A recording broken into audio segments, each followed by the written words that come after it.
पहले बतंग बड़ी मोर की लगावाना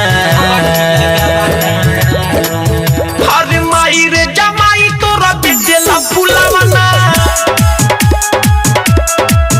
हो माई रे जमाई तोरा बेचता फुलावाना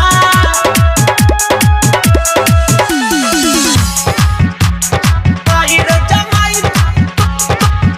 तोरा बेचता फुलावाना DJ Vikas Riga Sitamarhi presented by lovely film production.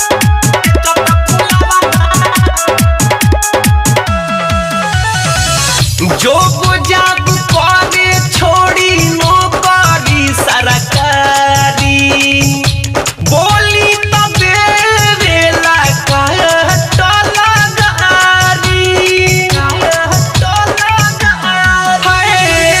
जो जाब करे छोड़ी नौकरी सरकारी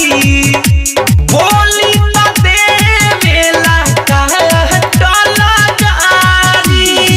बुझेला हमारा नामा नामा के भावना हर माई रे जमाई तोरा बेचता फुलावाना हाँ माई रे जमाई तोरा बेचेला फुलावाना डीजे विकास रीगा सीतामढ़ी। तोरा बेचता फुलावाना आप सुन रहे हैं अमित पटेल की आवाज में। बेर बेर हमारा के करे परेशान रे कोई हाली कोई लसपान के दुकान रे बड़ अति कइले बा हाय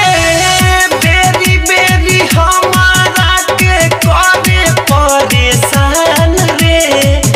कोई हाली कोई लसपान के दुकान रे खाए के रोटी बना जोरे के बलावाना हर माई रे जमाई तोरा बेचेला फुलावाना